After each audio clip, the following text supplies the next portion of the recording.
નમસ્તે વિદ્યાર્થી મિત્રો, માંગનો નિયમ એ પ્રશ્ન આપણે અધૂરો છે જે આજે આપણે પૂર્ણ કરીએ. અગાઉના લેક્ચરમાં આપણે એની પ્રાસ્તાવિક બાબત, માંગનો નિયમ અને માંગના નિયમની ધારણાઓ, કારણ કે માંગનો નિયમ એ ધારણાઓ ઉપર આધારિત છે એટલે એની ધારણાઓ આપણે સમજી ગયા. હવે આજના લેક્ચરમાં માંગની અનુસૂચિ, અનુસૂચિ એટલે ઉદાહરણ, એવો આપણે સામાન્ય અર્થ કીધેલો, એના વિશે સમજીશું. અનુસૂચિ ઉપરથી આપણે આકૃતિ સમજીશું અને એ આકૃતિ ઉપરથી આપણે અહીંયા એનું વિશ્લેષણ લખેલું છે એટલે વિશ્લેષણ સમજીશું. આગળ પ્રશ્ન શરૂ કરીએ પહેલા માંગનો નિયમ એને યાદ કરીએ કે જો અન્ય પરિબળો યથાવત રહે તો જો કોઈ વસ્તુની કિંમતમાં ઘટાડો થાય તો વસ્તુની માંગનું વિસ્તરણ થાય અને જો કોઈ વસ્તુની કિંમતમાં વધારો થાય તો વસ્તુની માંગનું સંકોચન થાય. આ માંગનો નિયમ જે આપણે અગાઉના લેક્ચરમાં સમજી ગયા. હવે આપણે આગળ સમજીએ માંગની અનુસૂચિ. અનુસૂચિ એટલે આમ તો એનો સામાન્ય અર્થ આપણે એવો કરી શકીએ કે ઉદાહરણ એટલે અનુસૂચિ, પણ અનુસૂચિનો જો ચોક્કસ અર્થ તમારે સમજવો હોય તો અહીંયા મેં લખેલો છે. અનુસૂચિ એટલે શું? તો કે કોઈ એક ગ્રાહક દ્વારા, માંગ છે એ હંમેશા ગ્રાહક કરે આવું આપણે સમજાવેલું. એટલે કોઈ એક ગ્રાહક દ્વારા ચોક્કસ સમયે જુદી જુદી કિંમતે, અહીં જુદી જુદી કિંમત આપેલી છે. એક્સ વસ્તુની કિંમત 10 રૂપિયા, 20 રૂપિયા, 30 રૂપિયા, 40 રૂપિયા અને 50 રૂપિયા. જુદી જુદી કિંમતે વસ્તુના કેટલા એકમો ખરીદવાની તૈયારી છે કોઈ એક ગ્રાહક ચોક્કસ સમયે જુદી જુદી કિંમતે વસ્તુના કેટલા એકમો ખરીદવાની તૈયારી દર્શાવે છે તેની યાદીને અનુસૂચિ કહેવાય. એટલે અહીંયા એક ગ્રાહક છે એ કોઈ ચોક્કસ સમયે 10 રૂપિયા કિંમતે એક્સ વસ્તુના 500 એકમ ખરીદવાની તૈયારી દર્શાવે છે. 20 રૂપિયા કિંમતે એક્સ વસ્તુના 400 એકમ ખરીદવાની તૈયારી દર્શાવે છે. 30 રૂપિયા કિંમતે એક્સ વસ્તુના 300 એકમ ખરીદવાની તૈયારી દર્શાવે. 40 રૂપિયા કિંમતે એક્સ વસ્તુના 200 એકમ અને 50 રૂપિયા કિંમતે એક્સ વસ્તુના 100 એકમ ખરીદવાની તૈયારી દર્શાવે છે. એટલે એને અનુસૂચિ કહેવાય. તમને અહીંયા પ્રશ્ન થાય, ઉદાહરણમાં તમે જો અનુસૂચિમાં જો તો જેમ વસ્તુની કિંમતમાં વધારો થાય છે તેમ ગ્રાહક વસ્તુની માંગમાં ઘટાડો કરે છે. 10 રૂપિયા કિંમતે 500 એકમ ખરીદવાની તૈયારી છે એક્સ વસ્તુના, પણ 30 રૂપિયા કિંમત વધી જાય તો ખરીદવાની તૈયારી 300 એકમની જ છે. 30 રૂપિયાને બદલે 50 રૂપિયા કિંમત થાય, કિંમતનો વધારો કહેવાય. તો એ ગ્રાહક 100 એકમ એક્સ વસ્તુના 100 એકમ ખરીદવાની તૈયારી દર્શાવે છે. આ અનુસૂચિ એ કંઈ ગોખવાની જરૂર નથી, ખાસ સમજજો. આપણે સમજી ગયા કે વસ્તુની કિંમત અને વસ્તુની માંગ એની વચ્ચે વ્યસ્ત સંબંધ છે. માંગનો નિયમ એમ કહે છે કે જેમ વસ્તુની કિંમત વધે એમ વસ્તુની માંગ ઘટે. એટલે આ જે અનુસૂચિ છે એમાં આપણે કિંમતનો વધારો લીધો છે, એટલે અહીંયા માંગ ઘટી છે. એટલે આ વસ્તુ યાદ રાખવાની, ગોખવાની નહીં. કિંમત વધે એમ વસ્તુની માંગ ઘટે. માનો કઈ કિંમતનો આપણે ઘટાડો લઈએ તો અહીં વધારો લેવો પડે, કારણ કે કિંમત ઘટે તો માંગ વધે, કિંમત વધે તો માંગ ઘટે. વ્યસ્ત સંબંધ આપણે સમજી ગયા અગાઉના લેક્ચરમાં. એટલે કોઈ એક ગ્રાહક દ્વારા ચોક્કસ સમયે, નિશ્ચિત સમયે જુદી જુદી કિંમતે, અહીં જુદી જુદી આપણે કિંમત લીધી, એક્સ વસ્તુ એની કિંમત રૂપિયામાં લીધી છે, એટલે જુદી જુદી કિંમતે વસ્તુના કેટલા એકમો ખરીદવાની તૈયારી, એની આ યાદી આખી આપણે અહીંયા લીધી, અને આ યાદીને કહેવાય અનુસૂચિ. બરાબર? તો આ અનુસૂચિ તમને બરાબર સમજાઈ ગઈ હશે. આંકડાકીય માહિતી ગોખવાની કોઈ જરૂર નથી. તમે કોઈ પણ ઉદાહરણ લઈ શકો. કન્ડિશન એટલી, કિંમત વધે તો માંગ ઘટે. માનો કે અહીંયા કોઈ વિદ્યાર્થી 500 ને બદલે 800 એકમ લખે અને 400 એકમને બદલે ધારો કે 600 એકમ લખે, તો આ સાચું જ કહેવાય.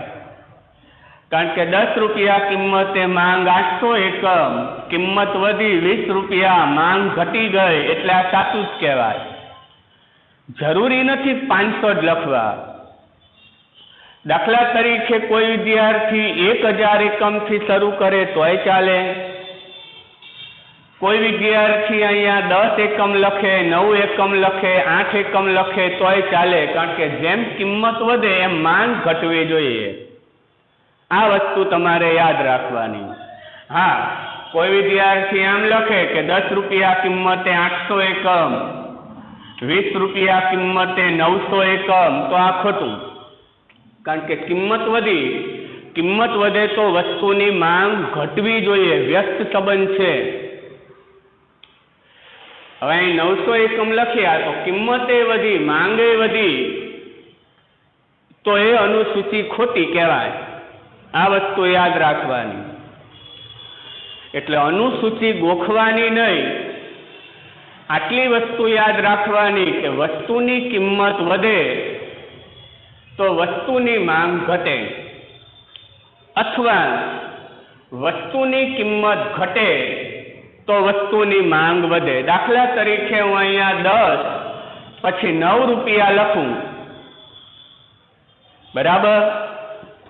વસ્તુની કિંમત 10 પછી લખું વસ્તુની કિંમત 9 રૂપિયા, અને પછી આ 400 લખું, તોય ખોટું.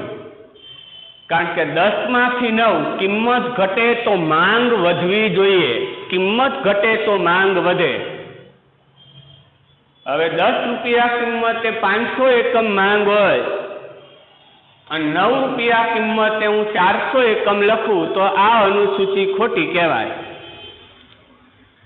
કારણ કે કિંમત ઘટી તો માંગ આના કરતા વધવી જોઈએ. હવે હું અહીં ધારો કે 600 એકમ લખું કે 10 રૂપિયા કિંમતે વસ્તુની માંગ 500 એકમ, 9 રૂપિયા કિંમતે વસ્તુની માંગ 600 એકમ, તો આ ઉદાહરણ સાચું. કારણ કે કિંમત ઘટે તો વસ્તુની માંગ વધવી જોઈએ. તો અનુસૂચિ તમને બરાબર સમજાઈ ગઈ હશે. બરાબર? તમારે એટલું યાદ રાખવાનું કે કિંમત જો વધતી જાય તો વસ્તુની માંગ ઘટતી જાય, અને કિંમત જો ઘટતી જાય તો અહીંયા વસ્તુની માંગ વધતી જવી જોઈએ. એટલે અનુસૂચિ એ કોઈ ગોખવાની વસ્તુ નથી. બે ચલ રાશિ વચ્ચે વ્યસ્ત સંબંધ હોવો જોઈએ એટલું જ જોવામાં આવે. આ અનુસૂચિમાં તમે જો વ્યસ્ત સંબંધ છે, કિંમત વધતી જાય છે માટે વસ્તુની માંગ ઘટતી જાય. એક ચલ રાશિ વધે અને બીજી ચલ રાશિ ઘટે તો બંને ચલ રાશિ વચ્ચે વ્યસ્ત સંબંધ કહેવાય. એટલે અહીંયા જે અનુસૂચિ છે એમાં આપણે વ્યસ્ત સંબંધનું પાલન થાય છે. વસ્તુની કિંમત જેમ વધતી જાય છે તેમ વસ્તુની માંગ ઘટતી જાય છે. એટલે વ્યસ્ત સંબંધનું પાલન એ થવું જોઈએ એટલું જ તમારે યાદ રાખવાનું. બાકી તમે કોઈ પણ કિંમત લઈ શકો, વસ્તુની માંગના ગમે એકમ તમે અહીંયા લખી શકો. તો અનુસૂચિ એટલે શું? તો કે કોઈ એક ગ્રાહક દ્વારા ચોક્કસ સમયે જુદી જુદી કિંમતે, અહીંયા એક વસ્તુની કિંમત આપણે રૂપિયામાં લીધી છે એટલે જુદી જુદી કિંમતે વસ્તુના કેટલા એકમો ખરીદવા તૈયાર છે તેની યાદી, આ આખી યાદી બની. આ યાદીને કહેવાય અનુસૂચિ. બરાબર. હવે જે અનુસૂચિ છે એને આપણે આકૃતિમાં દર્શાવવી પડે. આકૃતિમાં બરાબર ધ્યાન આપજો. અનુસૂચિ ગોખવાની નહીં, વ્યસ્ત સંબંધ હોવો જોઈએ. એક ચલ રાશિ વધે, કિંમત વધે તો માંગ ઘટે, કિંમત ઘટે તો માંગ વધે. હવે જે અનુસૂચિ આપણે અહીંયા લીધી એના જ ઉપરથી આપણે આકૃતિ દોરવાની થાય. હવે માંગનો જે નિયમ છે ખાસ સાંભળજો. એક કિંમત અને માંગ વચ્ચે વ્યસ્ત સંબંધ છે એની જાણકારી આપે છે. કિંમત અને માંગ એટલે પહેલા કયો શબ્દ હું બોલ્યો? કિંમત. એટલે કિંમત એ વાય ધરી ઉપર લેવામાં આવે. ઓ વાય ઊભી ધરી એને વાય ધરી કહેવાય. વાય ધરી ઉપર આપણે વસ્તુની કિંમત એ રૂપિયામાં લીધી. અહીંયા જે લખ્યું છે જ અહીંયા લખવાનું. એક્સ વસ્તુની કિંમત રૂપિયામાં એ આપણે વાય ધરી ઊભી ધરી ઉપર લીધી. એક્સ વસ્તુની કિંમત રૂપિયામાં. અનુસૂચિમાં બીજી માહિતી આપણને આપી.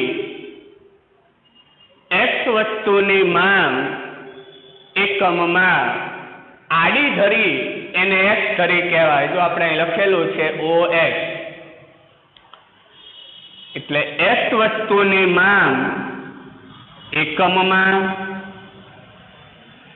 એ આડી ધરી એટલે એક્સ ધરી ઉપર લીધી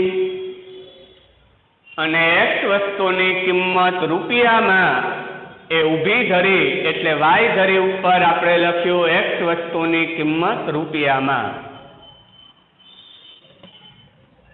એક્સ ધરી અને વાય ધરી જ્યાં છેદે એને ઉગમ બિંદુ કહેવાય. ઉગમ બિંદુને અંગ્રેજીમાં ઓરિજિન કહેવાય. ઓરિજિન એટલે ઉગમ બિંદુ. એટલે ઓ સંજ્ઞા અહીંયા લીધેલી છે. એટલે આડી ધરી એને એક્સ ધરી પણ કહેવાય અથવા ઓએક્સ ધરી પણ કહેવાય. ઊભી ધરી એને વાય ધરી અથવા ઓવાય ધરી પણ કહેવાય. વસ્તુની કિંમત અને વસ્તુની માંગ એની વચ્ચેનો સંબંધ આપણે દર્શાવવાનો છે. એટલે પહેલા કિંમત બોલાય એટલે વસ્તુની કિંમત એ વાય ધરી ઉપર લેવાની. માંગ અને કિંમત નથી બોલાતું, સમજજો. માંગ અને કિંમત બદલાઈ જાય. માંગનો નિયમ, કિંમત અને માંગ વચ્ચેનો સંબંધ દર્શાવે છે. કિંમત ઈ કારણ, માંગ ઈ અસર. એટલે પહેલા કિંમત બોલાય છે, એટલે કિંમત એ વાય ધરી ઉપર લેવાની અને માંગ, વસ્તુની માંગ એ એક્સ ધરી ઉપર લેવાની. બરાબર આટલું સમજાઈ ગયું હશે. હવે વસ્તુની કિંમત ઓછામાં ઓછી 10 રૂપિયા અને વધુમાં વધુ 50 રૂપિયા. એટલે આપણે વાય ધરી ઉપર સરખી જગ્યા મૂકીને કિંમત દર્શાવી છે. 10 રૂપિયા ઉગમ બિંદુથી શરૂઆત થાય આકૃતિની, એટલે 10 ઉપર નહીં આવે. ઉગમ બિંદુ અહીંયા છે O, એટલે પહેલા 10. સરખી જગ્યા છોડીને 20 રૂપિયા કિંમત, પછી આપણને કિંમત લીધી છે 30 રૂપિયા, પછી કિંમત લીધી 40 રૂપિયા અને મેક્સિમમ કિંમત 50 રૂપિયા આપણે લીધી છે, એટલે 50 સુધી દર્શાવવાનું. અહીં લખેલું જ છે વાય ધરી ઉપર એક્સ વસ્તુની કિંમત રૂપિયામાં, એટલે આ 10 રૂપિયા, 20 રૂપિયા, 30 રૂપિયા, 40 રૂપિયા અને 50 રૂપિયા એ આપણે કિંમત વાય ધરી ઉપર દર્શાવી. હવે આડી ધરી એને એક્સ ધરી કહેવાય.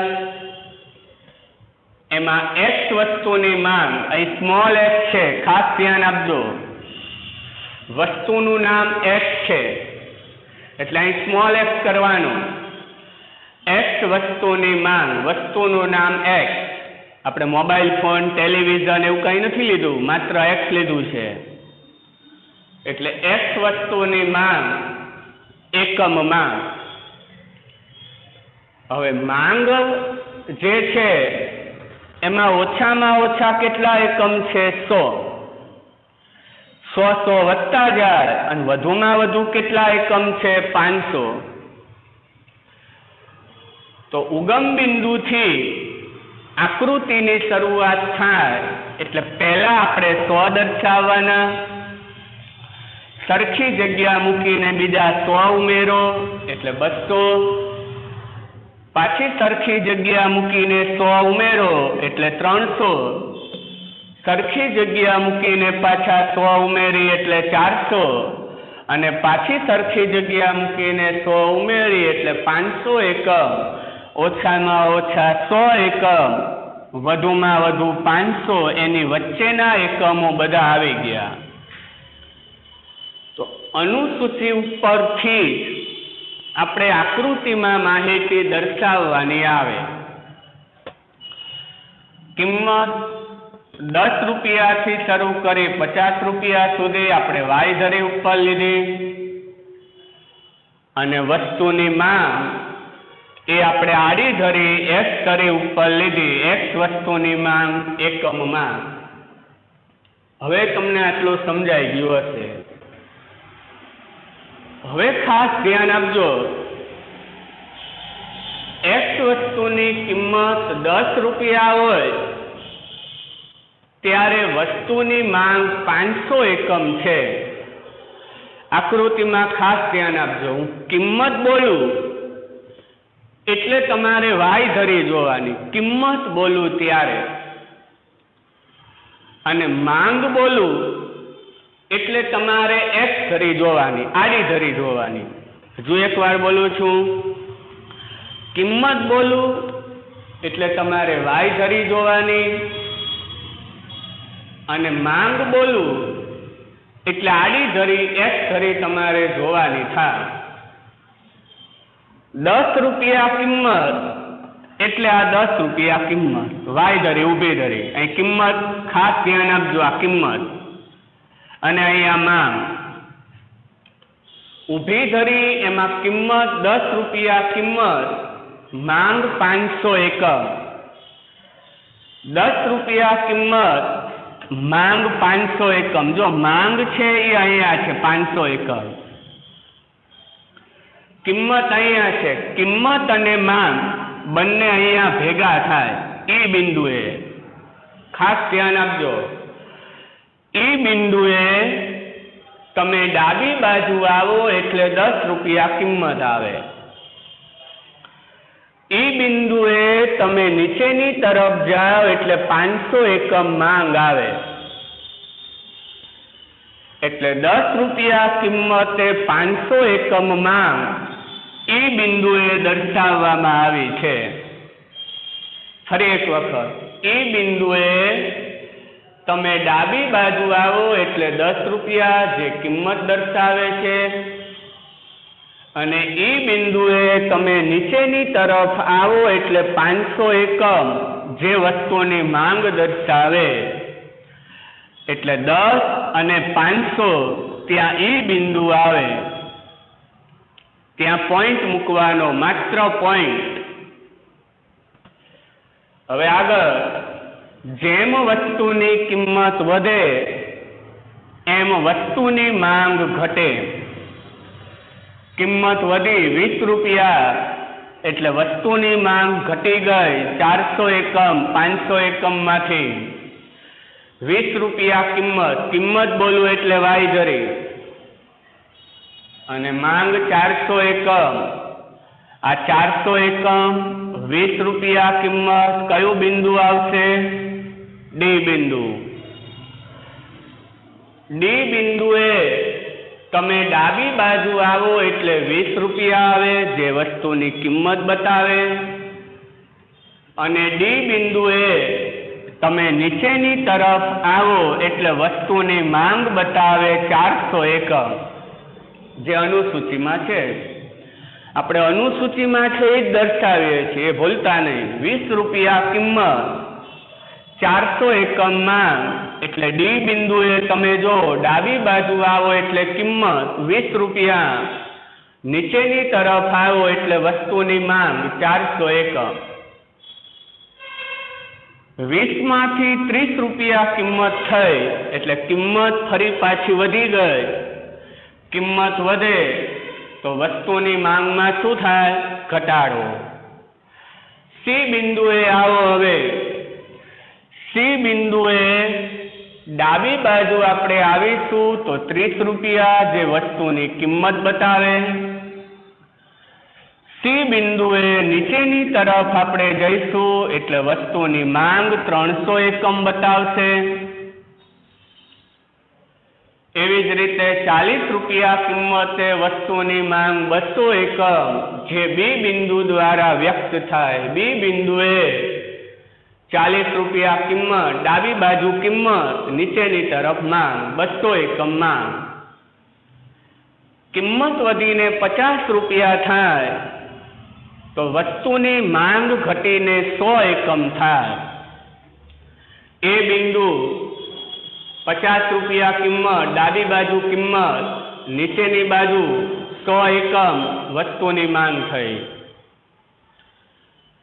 તો આકૃતિમાં તમને પહેલા આટલું સમજાણું હશે। આડી ધરી એને એક્સ ધરી, ઊભી ધરી અને વાય ધરી। વાય ધરી ઉપર આપણે એક્સ વસ્તુની કિંમત લીધી રૂપિયામાં, આડી ધરી એમાં એક્સ વસ્તુની માંગ આપણે એકમમાં લીધી। બરાબર, કાંઈ જ કરવાનું નહીં। 500 એકમ માંગ 10 રૂપિયા કિંમત એટલે પહેલો પોઈન્ટ અહીંયા આવે। એવી જ રીતે 400 એકમ માંગ 20 રૂપિયા કિંમત એટલે બીજો પોઈન્ટ। 30 રૂપિયા કિંમત 300 એકમ એટલે ત્રીજો પોઈન્ટ જ મૂકવાના ખાલી। 40 રૂપિયા કિંમતે 200 એકમ માંગ, 40 અને 200 જ્યાં ભેગા થાય ત્યાં પોઈન્ટ મૂકવાનો। આ 200, આ 40, અને 50 રૂપિયા કિંમત, આ 50 રૂપિયા અને 100 એકમ બે જોવાનું। માંગે જોવાની, કિંમતે જોવાની। 100 એકમ માંગ, 50 રૂપિયા કિંમત એટલે 100 ની અહીંયા ઉપર બાજુ જઈએ એટલે 100 અને અહીં 50 એટલે અહીંયા પોઈન્ટ મૂકવાનો। 5 પોઈન્ટ મૂક્યા પછી એને સ્કેલની મદદથી પોઈન્ટને જોડી દેવાના। આ પોઈન્ટ છે, 5 પોઈન્ટને સ્કેલની મદદથી જોડી દેવાના, અને એમાંથી જે રેખા પસાર થાય એને માંગ રેખા કહેવાય। માંગ રેખાને અંગ્રેજીમાં ડિમાન્ડ લાઈન કહેવાય. ડિમાન્ડ લાઈન એટલે માંગ રેખા. એટલે માંગ રેખાને આપણે ડી વડે દર્શાવેલ છે. ABCDE એ જે આપણે 5 પોઈન્ટ મૂક્યા ત્યાં ABCDE એ બિંદુ આપણે દર્શાવી દીધા. તો અનુસૂચિ ઉપરથી જ આપણે આકૃતિ દોરી. બરાબર કે પોઈન્ટ મૂકવાના, એ પોઈન્ટને સ્કેલની મદદથી જોડવાના, અને પોઈન્ટને સ્કેલની મદદથી જોડીએ એટલે માંગ રેખા આવશે. પોઈન્ટને બિંદુ વડે દર્શાવી દેવાના ABCDE. બરાબર, તો આ આકૃતિ થઈ. હવે આકૃતિ ઉપરથી આપણે વિશ્લેષણ સમજતા જઈએ એટલે તમને આકૃતિ વધુ ક્લિયર થઈ જશે. આપણે વિશ્લેષણ સમજીશું એટલે આકૃતિ છે એ વધુ તમને બરાબર સમજાઈ જશે. વિશ્લેષણ એ ગોખવાનું નહીં, આકૃતિ ઉપરથી સમજવાનું હોય. પહેલો પોઈન્ટ લખેલો છે, વિશ્લેષણ મેં ટૂંકમાં લખ્યું છે, સમા એમ નહોતું એટલે તમે બરાબર ધ્યાનથી સાંભળજો. પહેલો પોઈન્ટ, આકૃતિમાં એક્સ ધરી પર આડી ધરી એને એક્સ ધરી કહેવાય. આકૃતિમાં એક્સ ધરી પર આ રીતે લખવાનું, સ્મોલ એક્સ વસ્તુની માંગ એકમમાં દર્શાવેલ છે. આ વિશ્લેષણનો પહેલો પોઈન્ટ બોલું છું.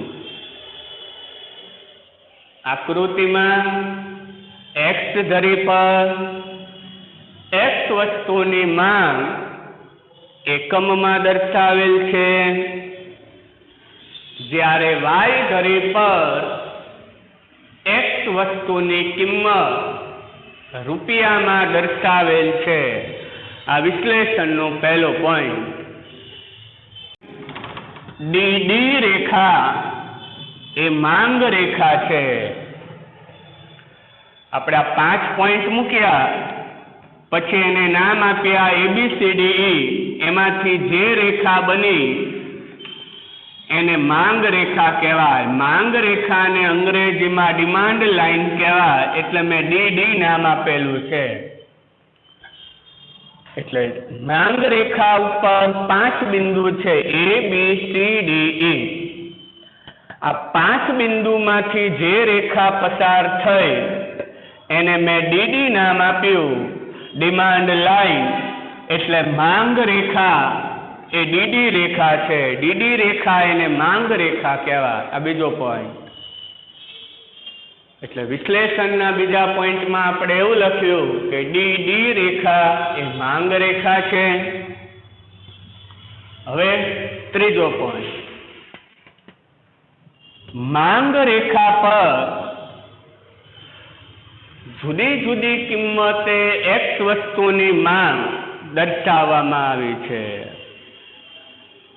ત્રીજા પોઈન્ટમાં શું કહે છે, ખાસ સમજો. માંગ રેખા પર જે જુદા જુદા બિંદુ આપણે લીધા, કયા બિંદુ? ABCD અને E. ABCDE એ બિંદુ છે જે માંગ રેખાની ઉપર આવેલા છે. તમે જો આ ડી માંગ રેખા, એના ઉપર E બિંદુ, એના ઉપર D બિંદુ, એના ઉપર જ C બિંદુ, B બિંદુ અને A બિંદુ. એટલે ત્રીજા પોઈન્ટમાં શું કહે છે કે માંગ રેખા પર જે જુદા જુદા બિંદુ આપણે લીધા એ બિંદુ જુદી જુદી કિંમતે એક્સ વસ્તુની માંગ દર્શાવે છે. સમજાવ. C બિંદુ, ઉદાહરણ આપું છું, ધ્યાન આપજો. C બિંદુ કિંમત કેટલી? 30 રૂપિયા. માંગ કેટલી? 301. ખાસ ધ્યાન આપજો. માંગ રેખા પરના બિંદુઓ એટલે ABCD એ બિંદુઓ થયા. જુદી જુદી કિંમતે X વસ્તુની માંગ દર્શાવે છે. સી બિંદુ 30 રૂપિયા કિંમત, માંગ 300 એકમ. કિંમત ડાબી બાજુ આવશે, માંગના એકમો નીચેની તરફ આવશે. બી બિંદુ કિંમત કેટલી દર્શાવે? 40 રૂપિયા. માંગ કેટલી દર્શાવે? 200 એકમ. ઈ બિંદુ કિંમત કેટલી દર્શાવે? કિંમત જોવા માટે ડાબી બાજુ જવાનું. ઈ બિંદુએ કિંમત કેટલી? 10 રૂપિયા. ઈ બિંદુએ માંગ કેટલી? માંગ જોવા નીચેની બાજુ 500 એકમ. એટલે વિશ્લેષણના ત્રીજા પોઈન્ટમાં એમ કે છે કે માંગ રેખા પર જે બિંદુઓ આપણે દર્શાવેલ છે એ બિંદુઓ જુદી જુદી કિંમતે X વસ્તુની માંગ એ દર્શાવે છે. એ બિંદુ 50 રૂપિયા કિંમત, X વસ્તુની માંગ 100 એકમ. સી બિંદુ 30 રૂપિયા કિંમત, X વસ્તુની માંગ 300 એકમ. એ બિંદુ કિંમત 10 રૂપિયા, X વસ્તુની માંગ 500 એકમ. તો ત્રીજો પોઈન્ટ સમજાઈ ગયો હશે. માંગ રેખા પર 5 બિંદુ લીધા છે, ABCDE. એ પાંચેય બિંદુઓ જુદી જુદી કિંમતે X વસ્તુની માંગ દર્શાવે છે. હવે ખાસ સમજજો, હવે આપણે 3 બિંદુ લઈશું. એક સી બિંદુ, એક એ બિંદુ અને એક એ બિંદુ. આધાર તરીકે આપણે સી બિંદુ લઈએ છીએ. ખાસ સમજો, આધાર તરીકે આપણે અહીંયા સી બિંદુ લીધું છે, બાકી એક પણ નહીં. હવે નો પોઈન્ટ સમજો, વસ્તુની કિંમત 30 રૂપિયા હોય, કિંમત એટલે વાય ધરી 30 રૂપિયા કિંમત, ત્યારે વસ્તુની માંગ 300 એકમ છે, જે કયા બિંદુ દ્વારા વ્યક્ત થાય છે? સી બિંદુ. તમે જો સી બિંદુ, આ સી બિંદુ. સી બિંદુએ તમે ડાબી બાજુ આવો એટલે કિંમત 30 રૂપિયા. સી બિંદુએ તમે નીચેની તરફ આવો એટલે X વસ્તુની માંગ 300 એકમ. તો આ જ બાબત લખી છે કે વસ્તુની કિંમત 30 રૂપિયા હોય ત્યારે વસ્તુની માંગ 300 એકમ છે, જે સી બિંદુ દ્વારા વ્યક્ત થાય છે. આ વિશ્લેષણનો ચોથો પોઈન્ટ. હવે ખાસ સમજો,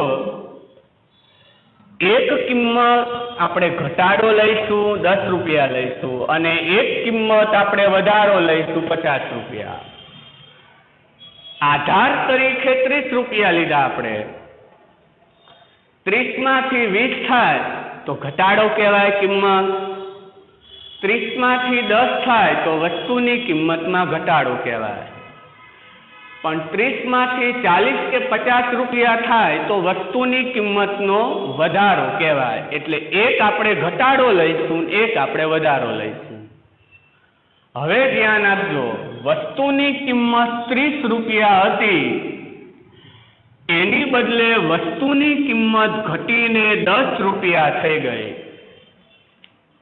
30 રૂપિયા હતી ત્યારે માંગ 300 એકમ સી બિંદુ દ્વારા વ્યક્ત થાય. હવે શું કહે છે કે વસ્તુની કિંમત ઘટીને 10 રૂપિયા થઈ. 30 માંથી 10 વસ્તુની કિંમત ઘટી ગઈ. 40 કે 50 હોય તો વધારો કહેવાય, 20 કે 10 હોય તો ઘટાડો કહેવાય. 30 રૂપિયા કિંમત હતી એની બદલે 10 રૂપિયા થઈ ગઈ એટલે વસ્તુની કિંમત ઘટી ગઈ. અને વસ્તુની કિંમત ઘટે તો વસ્તુની માંગમાં શું થાય? કિંમત ઘટે તો માંગ વધે. એટલે ધ્યાન આપજો, વસ્તુની કિંમત ઘટીને 10 રૂપિયા થઈ ગઈ તો વસ્તુની માંગ વધીને 500 એકમ થઈ. 30 માંથી 10 માંગ અહીં લખેલી જ છે 500 એકમ 10 રૂપિયા કિંમતે. ખાસ ધ્યાન આપજો કયું સંયોજન આવે છે. ઈ સંયોજને 10 રૂપિયા કિંમત, ડાબી બાજુ કિંમત, નીચેની બાજુ માંગ, એટલે માંગ 500 એકમ, કિંમત 10 રૂપિયા, એટલે વસ્તુની કિંમત ઘટીને જો 10 રૂપિયા થઈ જાય, અનુસૂચિમાં જોઈ લો 10 રૂપિયા કિંમત, 30 રૂપિયા 300 એકમ માંગ હતી, કિંમત ઘટી ગઈ 10 રૂપિયા, તો માંગ વધી જાય 500 એકમ. જે કયા બિંદુ દ્વારા વ્યક્ત થાય છે.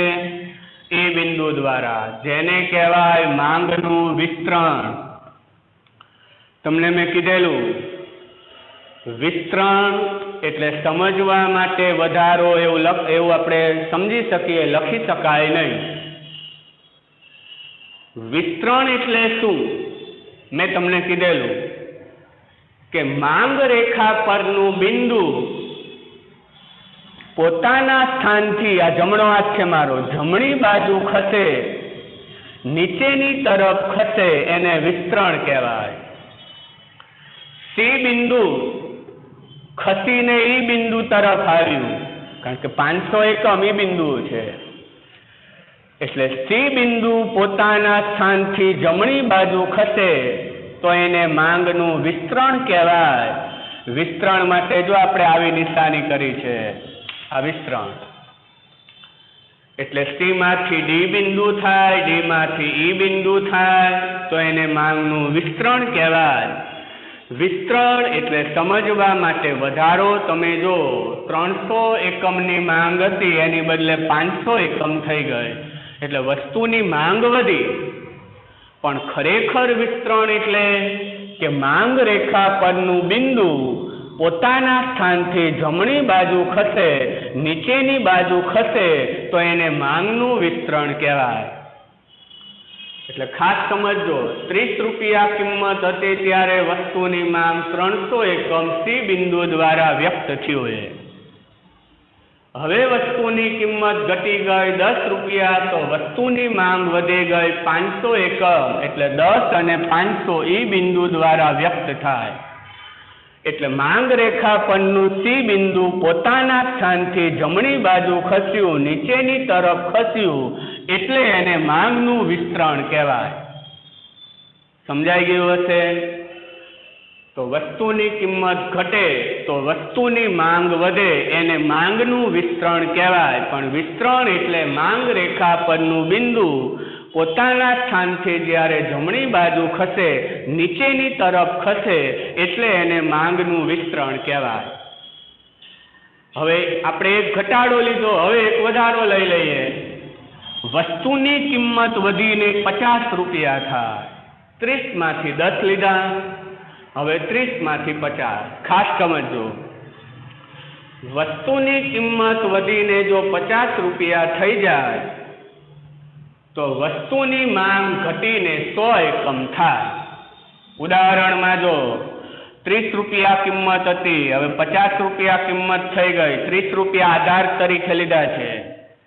વસ્તુની કિંમત 30 રૂપિયા હતી, હવે વસ્તુની કિંમત 50 રૂપિયા થઈ જાય. 30 રૂપિયા કિંમતે વસ્તુની માંગ 300 એકમ હતી. આકૃતિમાં જોઈ લો.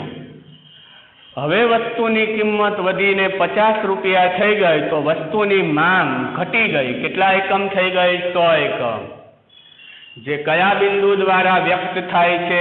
એ બિંદુ દ્વારા. તમે જો એ બિંદુ આર્યું, ડાબી બાજુ કિંમત, વસ્તુની કિંમત કેટલી બતાવે છે? 50 રૂપિયા.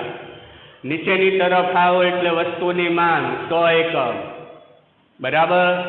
એટલે 30 રૂપિયાને બદલે વસ્તુની કિંમત જો 50 રૂપિયા થઈ જાય તો વસ્તુની માંગ જે 300 એકમ હતી એ ઘટીને 100 એકમ થઈ ગઈ. બરાબર? જે એ બિંદુ દ્વારા વ્યક્ત થાય, જેને માંગનું સંકોચન કહેવાય. સંકોચન એટલે શું? તો કે માંગ રેખા પરનું બિંદુ પોતાના સ્થાનથી ડાબી બાજુ ખસે. એ બિંદુ સી બિંદુથી કઈ બાજુ આવ્યું? ડાબી બાજુ. જો સી બિંદુ જમણી બાજુ ખસે તો વિસ્તરણ. પણ સી બિંદુ પોતાના સ્થાનથી અમારો ડાબો હાથ છે, ડાબી બાજુ ખસે, ઉપરની બાજુ ખસે તો એને સંકોચન કહેવાય. આ સંકોચન. એટલે 30 રૂપિયા કિંમત એની બદલે 50 રૂપિયા કિંમત થઈ ગઈ, કિંમત વધી ગઈ. 300 એકમ માંગ હતી એની બદલે 100 એકમ માંગ થઈ ગઈ. એટલે 100 એકમ માંગ 50 રૂપિયા કિંમત કયા બિંદુએ વ્યક્ત થાય? એ બિંદુ. એટલે સી બિંદુ પોતાના સ્થાનથી ડાબી તરફ ખસ્યું એટલે એને સંકોચન કહેવાય. સંકોચન એટલે ઘટાડો. 300 એકમ માંગ હતી એની બદલે 100 એકમ થઈ ગઈ, માંગ ઘટી ગઈ. 300 એકમ માંગ હતી એની બદલે 500 થઈ જાય, માંગ વધી ગઈ. બરાબર. તો 50 રૂપિયા કિંમતે વસ્તુની માંગ 100 એકમ થઈ ગઈ. પહેલા 300 એકમ માંગ હતી એટલે માંગનો ઘટાડો થયો એટલે એને સંકોચન કહેવાય. ચાલો, આટલું સમજાઈ ગયું હશે. હવે ધ્યાન આપજો ખાસ કે માંગ રેખા છે એ ડાબી બાજુ ઉપરથી જમણી બાજુ નીચેની તરફ વિસ્તાર પામે છે. સમજાવવા માટે હવે ખાસ ધ્યાન આપજો અહીંયા બરાબર. ડાબી બાજુ ઉપરથી જમણી બાજુ નીચેની તરફ માંગ રેખા વિસ્તાર પામે છે. આ માંગ રેખા છે ડીડી. આ આખી માંગ રેખા. બરાબર. હવે ખાસ ધ્યાન આપજો. માંગ રેખા અહીંયા સંકોચાય છે અને નીચેની તરફ એનો વિસ્તાર થાય છે. અમે નિશાની કરી આ માંગ રેખાનો વિસ્તાર અહીંયા સંકોચાય. આ મારો ડાબો હાથ છે, ડાબી બાજુ ઉપર માંગ રેખા સંકોચાય છે. જો અહીંયા સંકોચાઈ જાય છે અને એ જ માંગ રેખા નીચેની તરફ આવી એટલે મારો જમણો હાથ આવે, જમણી બાજુ નીચેની તરફ વિસ્તાર પામે છે. એટલે માંગ રેખા નીચેની તરફ વિસ્તાર પામે અને ઉપરની તરફ સંકોચાઈ જાય છે. એટલા માટે આ લખેલું છે માંગ રેખા ડાબી બાજુ ઉપરની તરફથી જમણી બાજુ નીચેની તરફ વિસ્તાર પામે. એટલે ડાબી બાજુ સંકોચાય, ઉપરની તરફ સંકોચાય, જમણી બાજુ એટલે નીચેની તરફ વિસ્તાર પામે. આ એનો વિસ્તાર. ફેલાવો. વિસ્તાર એટલે ફેલાવો. નીચેની તરફ ફેલાય છે અને ઉપરની તરફ સંકોચાઈ જાય છે. તમે જો આ એનો વિસ્તાર ઉપરની તરફ આટલો જ છે. પછી જેમ જેમ તમે નીચે આવશો એમ એનો વિસ્તાર વધે છે.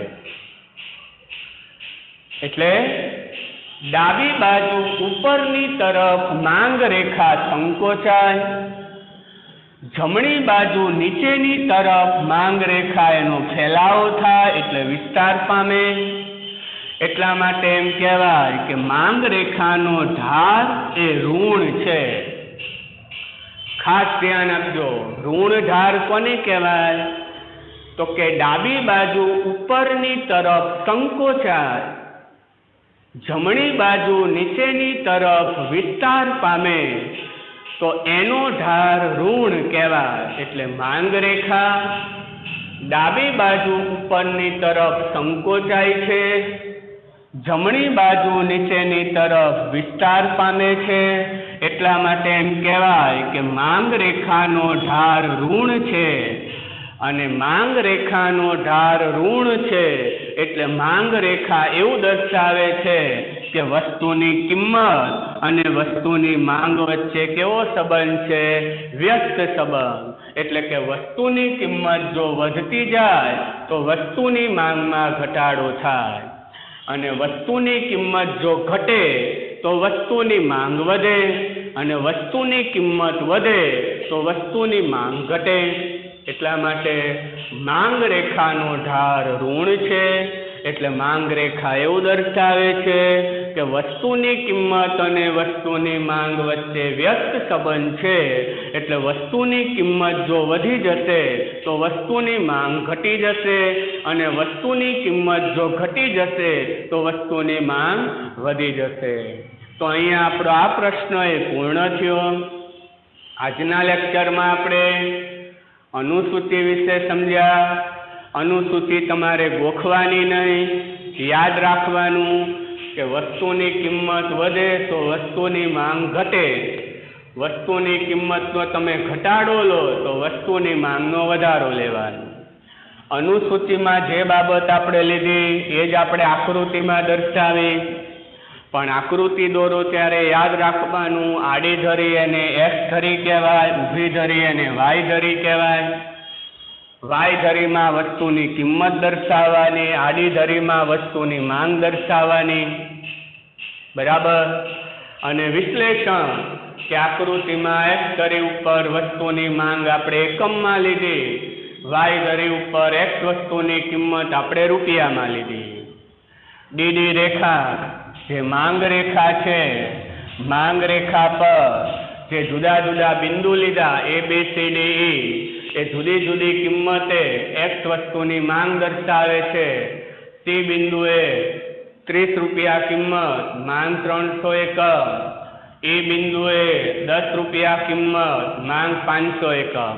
તમારે એટલું યાદ રાખવાનું, કિંમત ડાબી બાજુ આવે બિંદુએ અને માંગ નીચેની તરફ આવે. એ બિંદુએ 50 રૂપિયા કિંમત, માંગ 100 એકમ. પછીનો પોઈન્ટ કે વસ્તુની કિંમત 30 રૂપિયા હોય ત્યારે વસ્તુની માંગ 300 એકમ જે સી બિંદુ દ્વારા વ્યક્ત થાય છે. સી બિંદુ આપણે આધાર તરીકે લીધું. સી બિંદુએ ડાબી બાજુ 30 રૂપિયા કિંમત, નીચેની તરફ વસ્તુની માંગ 300 એકમ. વસ્તુની કિંમત ઘટીને 10 રૂપિયા થાય, 30 રૂપિયાને બદલે આપણે 10 રૂપિયા લીધા તો વસ્તુની માંગ વધીને 500 એકમ થાય. 10 રૂપિયા કિંમતે 500 એકમ માંગ એટલે ઈ બિંદુ દ્વારા વ્યક્ત થાય છે. ઈ બિંદુએ તમે જો 500 એકમ માંગ, 10 રૂપિયા કિંમત. એટલે માંગ રેખા પરનું સી બિંદુ પોતાના સ્થાનથી જમણી બાજુ ખસ્યું, નીચેની બાજુ ખસ્યું, એટલે એને માંગનું વિસ્તરણ કહેવાય. વિસ્તરણ એટલે વધારો. 300 માંથી 500 એકમ માંગ થઈ, માંગ વધી ગઈ, પણ બિંદુ પોતાના સ્થાનથી જમણી બાજુ ખસ્યું, નીચેની તરફ ખસ્યું એટલે વિસ્તરણ.